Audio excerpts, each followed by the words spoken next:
Hi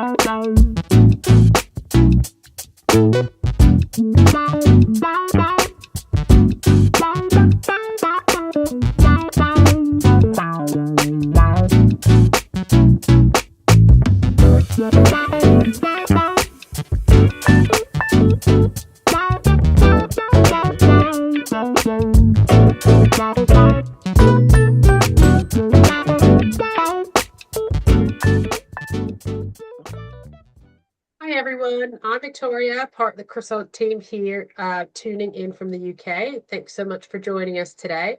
I'm really excited to introduce Zoltan Salas, our CEO and co-founder of Croissant, and Tiago Santos, excuse me. Tiago is VP of Community and Growth at Sesame HR and a leading HR voice in Spain, known for founding HR communities across Spain, Portugal, and Latin America. He previously held leadership roles at Ironhack and Cooltra and is the author of a recent book on people management, which we're really excited to talk about today. Over the next 25 minutes, Zoltan and Tiago are going to be discussing the future of workplace as it relates to HR from an HR perspective. As always, we'll leave some time for Q&A at the end, so feel free to drop a question in the chat for Tiago and Zoltan, and we'll try to get to them at the end of the session. And with that, Zoltan and Tiago, over to you. Awesome. Thank you so much, Victoria. Thank you. Tiago, welcome to the show. I'm really excited about this conversation. You've held one of the reasons I'm excited about it is because you've held leadership positions, not just in hmm HR, but actually on the other side of the P&L, where you were actually responsible for driving a P&L, making sure that, you were driving revenue, and when you had to make tough decisions, you had to make those tough decisions, right? So you had Right. revenue responsibility. And I think that's an important context for our watchers because when you have revenue responsibility, the decisions that you make can't just be solely, driven by HR. So one of the things that I'm really excited about is to have this conversation because you kind of hold both perspectives. And you recently just wrote a book, right? 10 concepts for the future of HR, which sounds really, really exciting. And I think that's probably a really good place to start is like give us a synopsis of like what made you write this book and what is your underlying thesis? Well, thank you, Zoltan, for this invitation. It's a huge pleasure to be here today. For those who don't know me, I serve as VP of Community and Growth for at Sesame HR, as you said before. And in the last 15 years, I've worked in HR leadership roles across different industries. And yes, it's true. I mean, actually, I started as a financial auditor. So basically, I started in the core of finance. Then I had the opportunity to be a HR leader, HR director. And I also had the opportunity to be a managing director and CEO. And to be truly honest with you, I didn't find that much difference. And let me explain this in detail, but very briefly. I mean, we all have to make decisions. Even if we are an individual contributor, we have to make decisions every day. And this is what also CEOs do. The scale is different, the responsibility is different, but basically you have to take some options to make the best decision. And the most important part is that you have common sense and understand that what you decide, if you go and decide for A, there are some consequences. If you decide for B, there are other consequences, and you have to balance it. And this is basically what an HR leader does. It's what a CEO does. It's what a CFO does, and it's what a manager does. So it's not that different. And the thing is that the perspective is different. Is different. Sorry, you may look at a business through the numbers, and that's what I've been doing, or what I've done when I was financial auditor. Or you can make decisions looking through people's eyes, and that's what most HR leaders do. The language shouldn't be different, and this is why I've written the book. Now going to directly to answer you, but I do think that in the last years we've been using always the same concepts, the same names, the same sentences, the same expressions, because it's what we listen to.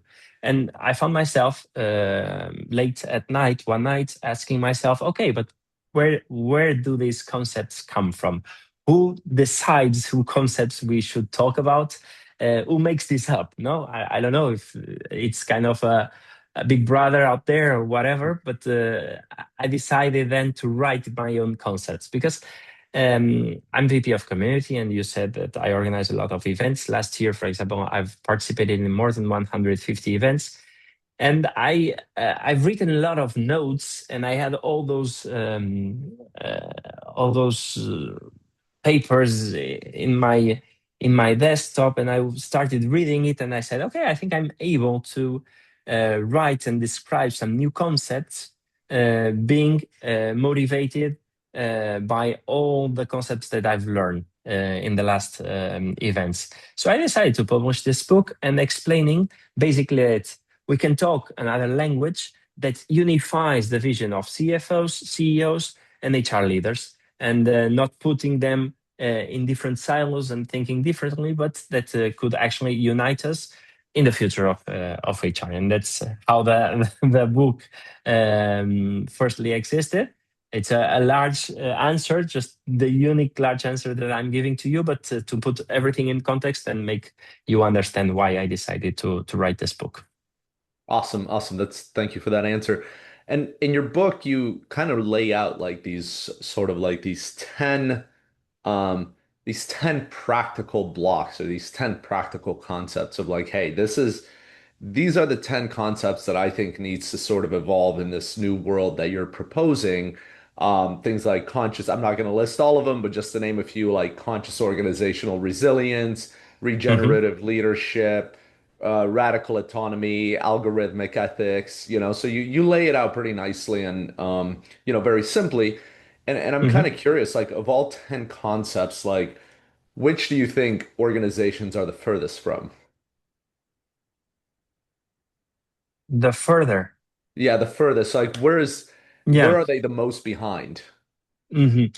In most of them, actually, I mean, depends on the company, but it's true that for me, the most important one, and the one I think they are the further right now is trust capital, and it's the Mm, key one because this is basically the accumulated level of credibility, consistency, and psychological safety, an expression that we're using so much right now within an organization. Trust capital drives engagement, drives collaboration and innovation and a long-term performance. And it's true that we say, okay, we trust you, or you tend to transmit your teams that you trust themselves, but then you want to see them work, you want them to come to the office every day, you want to kind of control them. And it's antagonical because if you really trust, you cannot control things. And especially CEOs tend to have that need of control, you know? So I think this is the one I would highlight.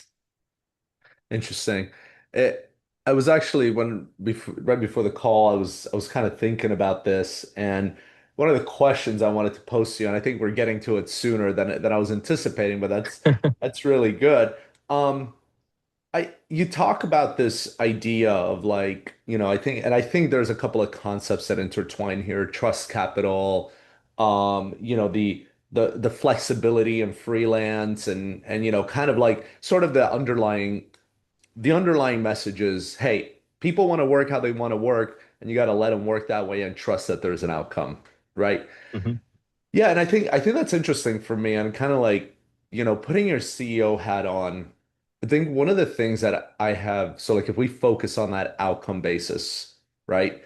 One of the things that I Right, found as sort of CEO is having an outcome basis that's very attributable to an individual, to a function. Obviously, there are differences like sales and marketing, but that can be very difficult at times, right? And right. of course, you know how it goes when things go well, people are like, oh, yeah, we did an amazing job. And when things don't go well, they're kind of like, well, it was out of our control. So I'm curious, like, how do you think about that? Because also, then tying it into RTO, I think there is something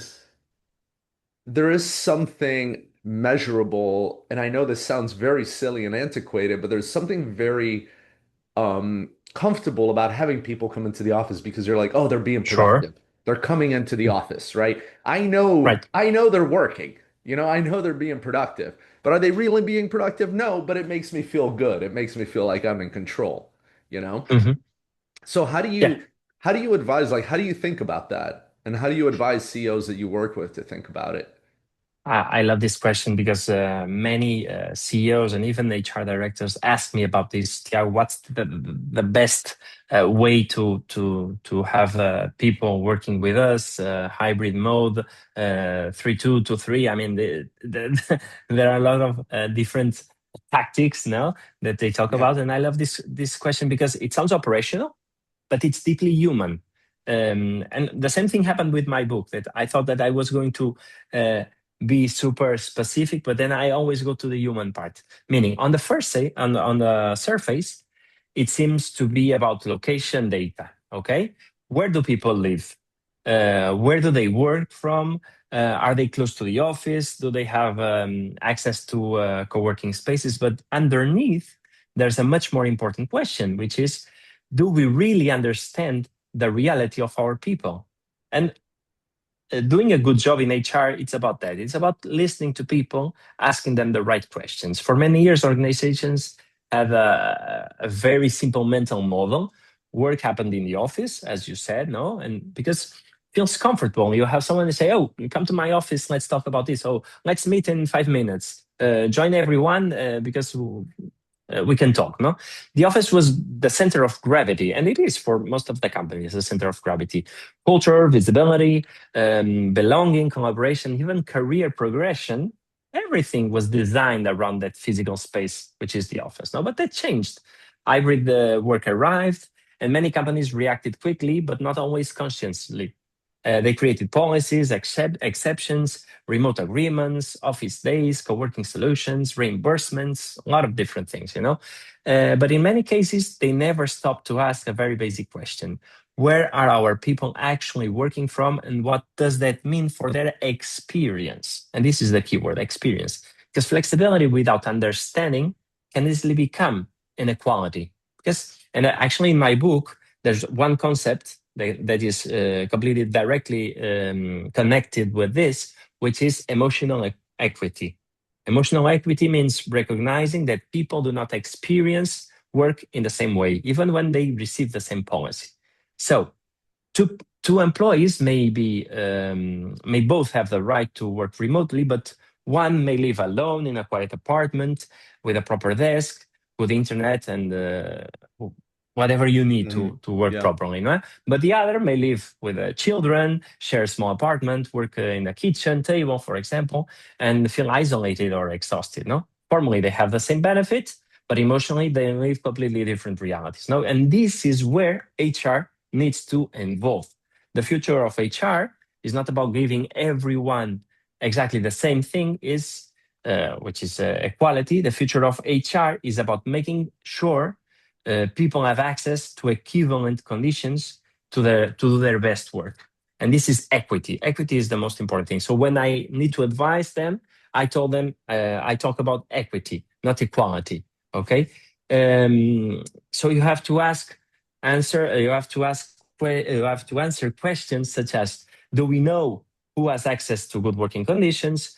Do we know who is isolated? Do we know who may be excluded for certain benefits because of geography? I mean, a lot of difficult questions, no? And hybrid work is not a location policy; it is an equity challenge. And I think this is the key point. You know, it's about building organizations where flexibility does not become a privilege for those who already have the best conditions, but a real opportunity for everyone. And this is what you have to look for. It's not easy, obviously, but you just can get it when you understand the starting point. And what I see Yeah. is HR leaders and CEOs trying to implement something because it works well in other companies without even trying to understand the reality they have in their companies. Yeah, that's a very interesting observation. And I want to dig into that a little bit because one of the things that we hear a lot here at Croissant, we talk to hundreds of HR people, and sort of the Mhm. conversation always goes something like this. Well, it needs to be fair, right? The Right. policy needs to be fair. And a lot of times when you dig into like, well, what does fair actually means, it's in their terms, it just kind of means like, well, everybody needs to have the same benefits because if they get this, then this person gets this. But it almost sounds like what you're proposing is like a redefinition of the word fair because you're saying it's not it's fairness is not distributed evenly across everyone. No. Fairness is something that has sort of meets the individual in terms of where they are, right? Mhm. Right. It's true. I mean, you have to understand the starting point of each one, and you have to understand also, I would even say, the Maslow pyramid of each employee, because they don't value the same thing the same way. And again, this uh, requires a lot of conversations and Yeah. requires a lot of work on the ground. And the ground is difficult perhaps sometimes because you have people in different locations, but nowadays it's super easy to communicate with them. Most important thing is that you create that atmosphere that makes them be at their best. This is, in Mhm. simple words, what you have to create. And it's not easy. It's not easy at all. And it requires a lot of adjustments over time. But I think that if you get through that, you will get the engagement, the commitment, the production levels that CFOs and CEOs are looking for. Yeah.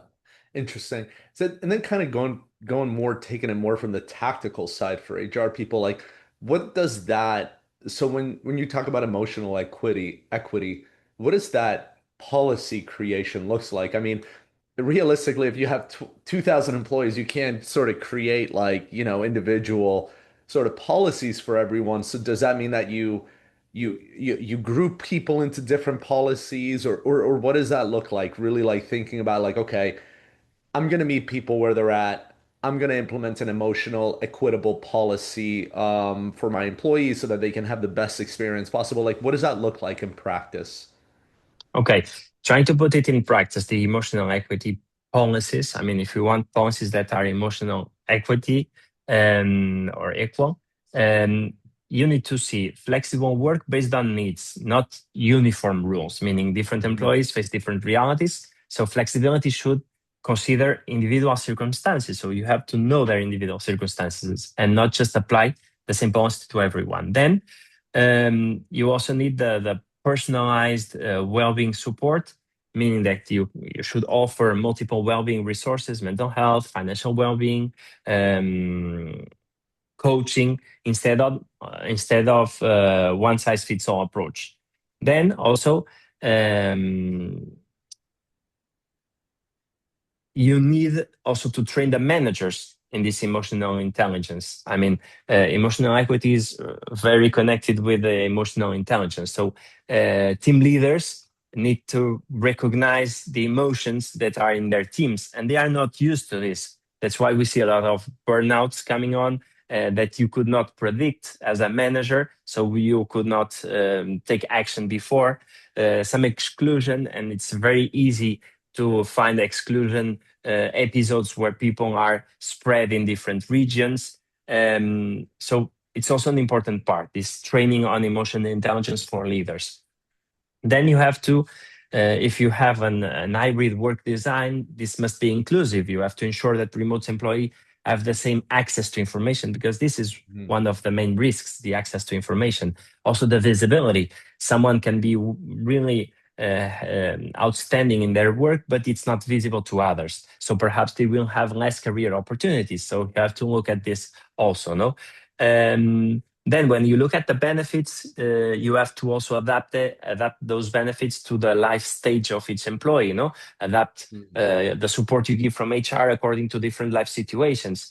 They have parents, they have children, they are early career professionals, they are close to retirement. I mean, you have to see all these realities. The good thing is that with the artificial intelligence, today it's easier to do this to search for this hyper customization, no. Then Yeah. psychological safety programs, um, equal access to development also, I mentioned a bit before, no. How to manage the workload that you have and the energy within your team. I mean, there are a lot of things, but the most important part is employee listening systems. I mean, you have to go beyond annual engagement surveys. You Yeah. have to go for regular post checks, focus group, listening sessions. This is where you will get information in towards the good decisions that you have to take there. Yeah. Many Yeah, those things are they are. Yeah, many things, many things. It's interesting. The employee engagement surveys is I've worked for companies where they just looked at the employee engagement surveys and they would just be like, "Oh, it's up, it's down, it's down. We just went through a round of layoffs. It keeps going down." And then they come up with their own narrative among the executive team of why it's going down and trying to solve for that. So it's interesting you point that out that you have to go beyond Sure. those employee surveys, right? You actually have to go and talk to people and see how they're feeling and not just kind of say, Mhm. "Oh, well, it's going down. Well, we just threw an offsite in a party, so they should be happy, even though we just laid off half the workforce. So, let's figure out why." And then the executive team in an echo chamber kind of, throws around a couple of solutions. Yeah, but it's always very reactive, and that's where the Yeah, mistake is basically because it's reactive. I mean, you tend to spend some weeks, even months, to understand the results and to interpret the results, and then when you start to take some actions, probably some of those people that were not happy are not even in the company anymore. The good thing is nowadays you can be faster with artificial intelligence. At least you can yeah, analyze it faster, but it's not even just that is that you have to anticipate the behaviors and this you can just do it when you really understand and know the reality. I mean, you have to talk to people, you have to listen, especially listen. And when you have hybrid work, you have to have the processes so that people can actually talk, because what we see now is that people are in a co-working, for example, they are talking about their leadership, complaining about their leadership, but they don't have the opportunity to really transmit what they think, because there was no one from HR and from manager or from management to actually go to talk to them before this thing happened. It's not easy. Managing people is one of the most difficult challenges a person may have in their lives. But you have to learn by doing. I mean, and learn from your mistakes, and if it can be, learn from the mistakes of other people, because it's always better. absolutely. Yeah. And kind of, pulling on a string that you've kind of brought up a couple of times is this idea of remote workers, right? There's Hmm. something interesting that's happening that we're seeing with remote workers right now. First, I think and I'm not sure if this is the case in Europe, but in the US between now and October is usually the review for the workforce benefits, right? Hmm. Like everything from health stack all the way down to everything. One of the things that we're hearing from companies is a lot of companies are actually starting to revisit the benefits that they offer to the remote employees because remote employees are starting to feel isolation. We did a research on Glassdoor where we examined the reviews of 15 companies. It was about, I think, a couple of thousand reviews. And one of the interesting things that we saw is that 40% of five-star reviews, so these are people that Hmm. love working at the company, and they all felt some sort of isolation or some sort of negative impact from remote work. Hmm. So one of the signals is that we're starting to enter the stage after COVID where perhaps kind of going back to what you were talking about, this emotional equity is that there is an overwhelming number of remote employees that are just feeling isolated and just having Hmm. feelings of lack of productivity. And I'm curious, like in your framework, like how do you think about that? Is that something that you're seeing on your side as well? And then how do companies keep this is a little bit of leading the witness, but no ma but who cares? How do companies sort of keep like remote employees sort of becoming like this second class citizen, right? Of like you have the employees that go into the office and then you have the remote employees, right? And there might be a gap in everything that you talked about, career, having access to mentors, right? Having that closeness and that culture, you know? Hmm. Yeah, I do see what you say. I actually live it. In Sesame, for example, we have fantastic offices in Valencia, a city in Spain, 300 people there. We have massage for employees. We have a fantastic gym. We have a fantastic restaurant. And then we have people in other cities like me, for example, that I'm in Barcelona and we were working in a co-working space. I mean, people that were in the headquarters. they complained because they didn't have autonomy, because leaders were all the time there. People in other cities, they just compare with the ones in the main offices, saying that they didn't have the same benefits and they wanted the same benefits. I mean, Mhm. it's very hard to have everyone happy, okay? But Yes. it's true that's you must understand that, okay? There's always something you can complain about, and it's typical human experience. It's complaining about things, no? But it's true that you should look at people that are spread and that are not working in the main office and don't have some of the facilities, and have to take care of these people so that they don't feel that they are second level people. So the first part for me is connection and belonging. It's super important that you provide these employees access to good co-working spaces close to where they live. If you will not have an office of your company, the election of the co-working spaces is crucial for me. Then you have also to create somehow a local employee hubs or encourage regional meetups. I mean, if you have people that are not far away from each other, you have to organize, for example, quarterly in-person team gatherings focused on relationships rather than presentations. It's not just about presenting yourself all the time. It's that they can gather together, have a good time, and then start create that relationship. No, and I also believe a lot in this cross-functional body programs for remote employees, because remote employees, okay, they know the ones that work in the same co-work. They can even know the ones that not being there are from their teams, but they never know the ones that are from other teams. So they Mhm. cannot co-create. So you should create some kind of projects, programs that they work together. No, and it's also something very useful also is to have a community budget for employees to organize local gatherings, because sometimes you put all the responsibility in the HR team to organize events, gatherings, whatever, and they don't listen to employees. And you can also pass that opportunity to employees so that they can also have a budget of their own and they create the experience they think it's important for them. I think this is important because then you are not forcing them to do something, you are giving them the opportunity to create what they think it's important. Then other parts that are also important, the visibility and the career growth, as I said before. You must ensure that remote employees have equal visibility in leadership meetings, for example.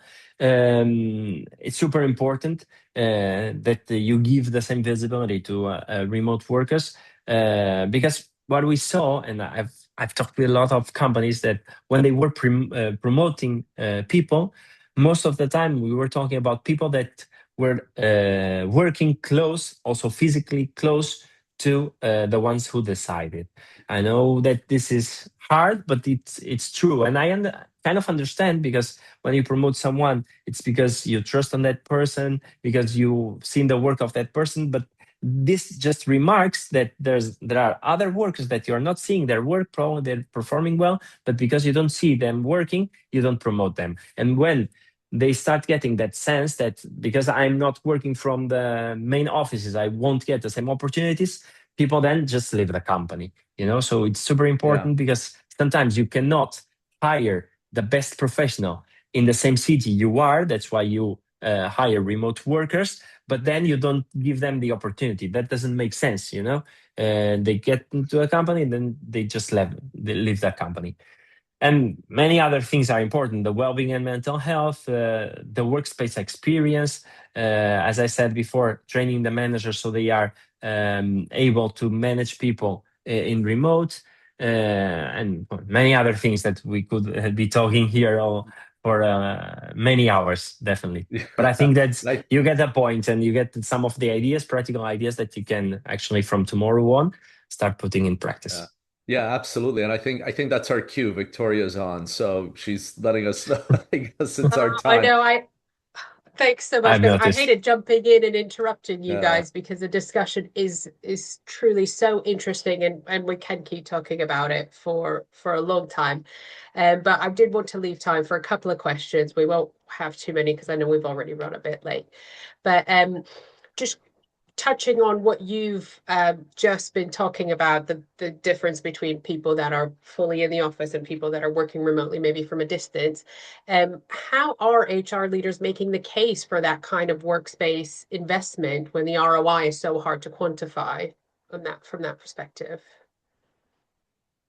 It's a hard question. I mean, because measuring the ROI, it's kind of an obsession nowadays in companies, because CFOs always look for the numbers, but the numbers, the access to the numbers is it's not immediate. You need some time. No, um, I think that there are some indicators that can help you. Obviously, retention. I mean, the voluntary turnover rate, the retention of key talent, not the retention as a whole, but from those specific positions that are key for your business.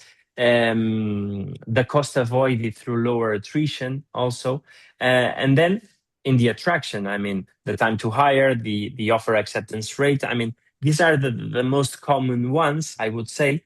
But I think that for me, the most important one would be the ENPS, I mean, the Employee Net Promoter Score. This is where you actually can feel the pulse of the team, how they're actually working, and how to measure the sense of belonging, because it's never easy to measure the sense of belonging, no? If CFO asks what's the ROI, my answer would be simple. The ROI is not just about reducing office costs. It's about increasing retention, expanding access to talent. It's about improving employee experience and strengthening the trust capital, which is another concept of my book. So it's not just about the numbers in finance. It's about the people and their experience, because if they're happy in their workplace, they produce more. If they produce more, then the EBITDA, it's always a result of something. And I think that we should focus on the inputs and not just on the outputs. Results are outputs, but we can actually take action in the inputs, making people feel better, making people feel committed, feel that we trust them, that we need them, that we encourage them to do different things. I mean, that's what we can do, and that's where we can really take action. Then we will have the results as a consequence of the way we act. Yeah, fantastic. Thank you. That's great. And you did earlier in the discussion touch on AI a tiny bit and kind of ethical algorithms at that from that perspective. So can you talk a little bit about what the line is between what AI should do for us versus what AI should do instead of us, or will do, can do? It's a common question in different webinars, in different events. First of all, I would say that the question is not what AI can do. The question is what humans should never stop doing. I mean, I think that it's very important that we understand that AI actually tend to see AI not as artificial intelligence, but as augmented intelligence. I mean, it's a resource, it's a tool that we have in order to be more productive. But there's also an important message that I would like to leave here today. AI just matters if it helps us live better, meaning that we can be overloaded if we think that, okay, we are using AI, we're being more productive, so with the same time we can do more things, and we start doing more things, and we can be even more productive, and we see that we can start doing more things in the same time, and we start doing more and more and more things. And this happens, and what happens that we've been using AI for the last 2 years, and I'm more stressed and have more workload than before. This doesn't make any sense. But the thing is that I'm doing many more things right now. So we have to also control ourselves and understand that AI, it's a perfect tool to look for our well-being, to gain more time to speak and to be with our people, to understand them better, and to address them the problems that they should have resolved right now. I mean, AI should inform decisions. Humans should own decisions. AI can provide recommendations, AI can identify patterns, AI can analyze large volumes of data, but accountability must always remain human. The moment nobody feels responsible for a decision, we have crossed the line, I think. Yeah, absolutely. That's great. Thank you. And a question for Zoltan here. So, what do you think is the one thing that most companies get wrong about flexible workplace strategy? One thing that most companies get wrong about flexible workspace strategy, there's there's a there's a lot of them, but I think kind of Tiago touched on this a little bit, is a lot of companies, when they start to adopt a flexible workspace strategy, that have this notion that like, oh, we need 100% coverage from day one, right? This idea that we have 100 employees spread across 30 countries, and going back to this idea of fairness, right? Of like, oh, well, we need to be fair to everybody, so we need to have 100% coverage on day one. And and that's not necessarily true. It's something that you work towards, but the most important thing is to understand, going back to what Tiago was saying, to understand like what does that fairness mean, right? If you have employees that are clustered, right? Providing them that sense of community to be able to come together, to be able to come together for rituals like planning and agile, right? And then also Mhm. understanding which employees may be at risk of isolation, right? So it's prioritizing the individual versus the zip code, if that makes sense, right? It's like, okay, do we really need coverage for that one person who, is really great MPS and they're happy with their home remote setup? The same coverage that we need for a team who's, mission critical for us. They're kind of clustered together and they need to get together for planning, right? Like these are the questions that we should be asking as opposed to just looking at a map and being like, okay, zip code, zip code, zip code. This is where we need to have coverage. Mhm. It's going back to redefining what fairness means for each individual employee. Totally agree on Yeah, this. And Victoria, if you let me just add something, or as final conclusion, absolutely. for me, the biggest mistake companies make is what Zoltan said. It's believing flexibility is just about location. It's not just about location. It's actually about trust, equity, and performance. And when your model has this, then it works. Ah, fantastic. That's a very good takeaway. Trust, equity, and performance. I think everyone will be making notes on that one. That's brilliant. And so we'll just finish off with a quick fire one to both of you. What is your prediction for the HR ecosystem and space for 2027? Where do you think it's going?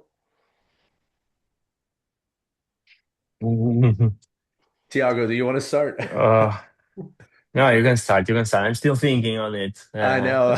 I Way to wanted. pass I the wanted a buck. Way good to one. pass the buck.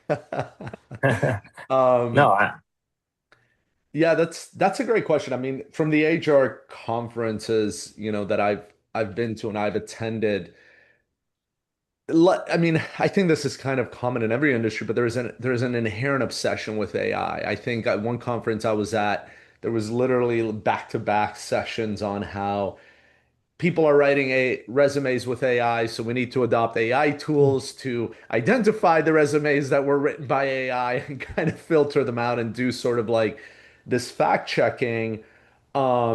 Look, I think I'm going to kind of go a little bit higher here in terms of the future. I think what I'm noticing, having spoken with HR folks and even bleeds into finances, there's a couple of different themes, right? Number one, there is there is no there is no agreed upon framework for flexible work. People are looking for, is it 3-2? Is it 2-3? Is it RTO? My personal bias is RTO is really just an incentive for CFOs to kind of justify the spend on lease because they're stuck in these 10 to 15-year leases. But all that is to say is that HR is looking for a framework of like, how do we provide the best culture in an environment where almost every company has distributed and remote employees, and we don't have that yet. So I think one of the things is what we're trying to do at Croissant is really to emerge a framework in the next 2 to 3 years for that, right? So that's one. The second one is going back to the AI, right? Is like right now HR is, and Tiago can speak better to this, but HR is kind of trying to figure out, well, how do we deploy AI, right? I mean, we've had webinars here where we spent yeah. entire sessions talking about like, okay, L&D.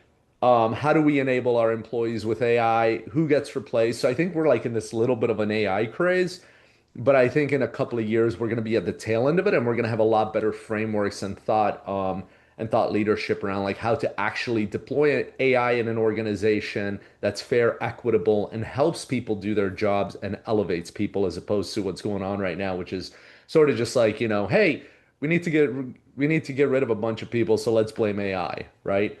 Um, and then lastly is probably again going back to AI and Tiago's point is like moving more towards sort of like this customization of policy of like going back to like this idea of emotional equity and a lot of stuff Tiago talked about is like okay well not everyone's different, right? So maybe fairness doesn't necessarily mean that hey everybody gets $200 a month for workspace. It might mean that hey everybody Mhm. gets $200 a month and they can some people can spend it on childcare, some people can spend it on their taking care of their parents, right? So maybe becoming more driving us more towards this human and empathetic approach as opposed to just like, hey, what's the best prediction coming out in the next sentence? Mhm. Well, I let Zoltan talk first, and that's more difficult for me because he said it all. But yeah, I mean, 2026, I think the debate will no longer be office versus remote. It will be about giving employees access to the right workspace at the right moment. And the future is not one workspace and one workplace, it's more a network of workplaces. And for that, Prasign the perfect fit, definitely. Companies will move from managing offices to managing employee experiences across multiple work environments. And this is complexity, but is where also artificial intelligence will help them. Um, I think that workspace actually will become an HR strategy, not a real estate strategy, as some companies see it. So the winners in 2026 for me won't be the companies with the bigger or the best offices. They'll be the companies that provide the greatest flexibility, equity, and access to productive workspaces, because that's all we need in order to do our job and be happy at the end of the day. You're here. I agree. Brilliant. Thank you. And where can, just to wrap up here, where can our listeners and viewers find you? Where can they connect with you? Where can they find your book? Can you tell us a little bit more? Well, And you when can is your connect book me. coming out in English? Is there an English Yeah, version of the many. book? It's not yet, but I'm working on it. It will be. It will be. Definitely will.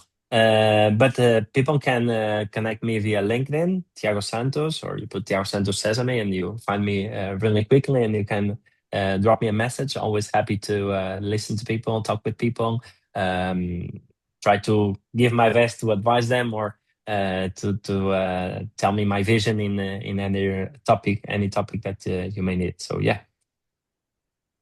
Brilliant. Thank you. So thank you again. Thank thank you you to so much. Tiago. Thank you to Zoltan for such a brilliant conversation. I found it really, really enlightening. So thank you. Keep an eye out for our 2027 Workspace Benefits Guide for HR and people leaders. That will be coming out to people's inboxes that have tuned in today. And otherwise, have a great rest of the Right. week. Fantastic. Thank you Tiago, again. thank you so much. This was a pleasure. Thank you so much. My Take pleasure. care. Bye. See you. Bye.